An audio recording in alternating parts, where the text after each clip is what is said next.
ગઈ રાત્રે પવિત્ર શ્રાવણ માસમાં નીલગાય ઉપર ઘાતક હત્યા દ્વારા કરાર હુમલો। મળતી માહિતી મુજબ ગઈ રાત્રિના 11 વાગ્યાના સુમારે ડીસા તાલુકાના સૌથી મોટું ગામ અને હિન્દુ મુસ્લિમ એકતાની મિસાલ ગણાતા જૂના ડીસામાં કહેવાતા મંદિરિયા વિસ્તારમાં હિન્દુ સમાજના પવિત્ર શ્રાવણમાં અજાણ્યા લોકો દ્વારા એક નીલગાયને હત્યા કરવાનો પ્રયાસ કરેલ। નીલગાય પડી જતા પાછળના પગમાં તીક્ષ્ણ હથિયાર વડે ઊંડો ઘા કરેલ। આ વેદનાથી નીલગાય ભારે અવાજ સાથે કણસી ઉઠી ત્યારે આજુબાજુના ખેડૂતો આવી જતા અજાણ્યો શખ્સ ભાગી ગયો। ત્યારબાદ સ્થાનિકો દ્વારા સેવાભાવી સંસ્થાનો સંપર્ક કરી સારવાર માટે મોકલી આપેલ। પવિત્ર શ્રાવણ માસમાં આવી ઘટના ઘટવાથી હિન્દુ સમાજમાં ભારે રોષ ભભૂક્યો છે। ગ્રામ લોકોની માંગ ઉઠી છે કે દોષિતોને આ જઘન્ય અપરાધ બદલ સજા થવી જોઈએ।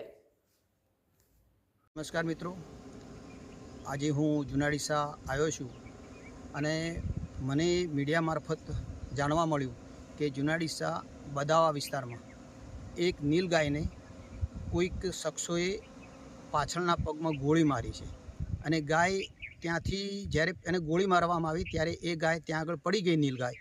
ત્યારબાદ એની ઉપર ધારિયાથી ઘા કરવામાં આવ્યો છે, કોઈ પણ એક હથિયારથી ઘા કરવામાં આવ્યો છે। પરિણામે ત્યાં આગળ અત્યારે લોહી પણ બહુ વહી ગયેલું છે અને આપ વિડીયો મારફતે પણ જોઈ શકશો। આવું કૃત્ય કરવાના જે પ્રત્યક્ષદર્શીઓ હતા એમના કહેવા મુજબ એવું છે કે એક એક્ટિવા હતું બાઇક કલરનું અને એક એક્ટિવા હતું અને એક બાઇક હતું। આ બે વસ્તુ લઈને આવેલા અને 3 થી 4 ઈસમો હતા।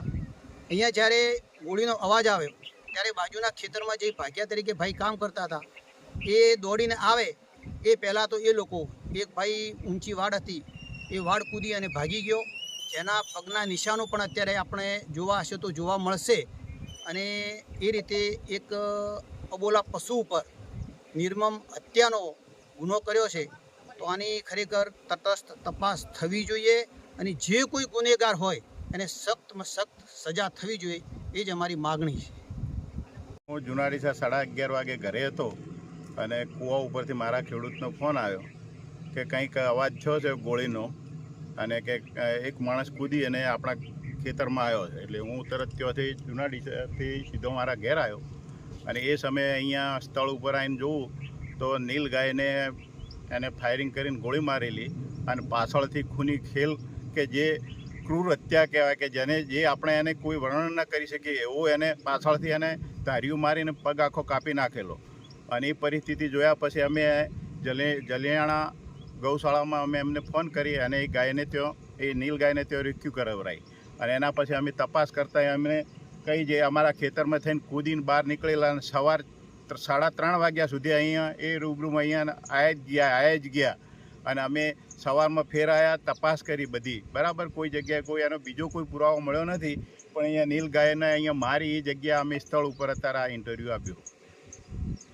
મારું નામ નાગજીભાઈ શેઠભાઈ મોદી, હું રહેવાસી જૂના ડીસા। મારા ખેડૂતનો ફોન આવ્યો 11:30 એટલે હું ઉડીને ઘેરથી અહીંયા આવું તો નીલગાયે અહીંયાને મારી ગોળી મારી હતી બરાબર છે।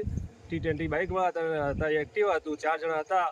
મને અમે આવતા આવતા એને વાડ કૂદીને આવી ગયા બરાબર છે। પછી અમે તપાસ કરી નીલગાયની તો એક પગ કાપી નાખ્યો હતો એમને બરાબર, ગોળી મારી હતી 2। પછી અમે ભાઈ આવી એમાં ભરાઈ નાખી।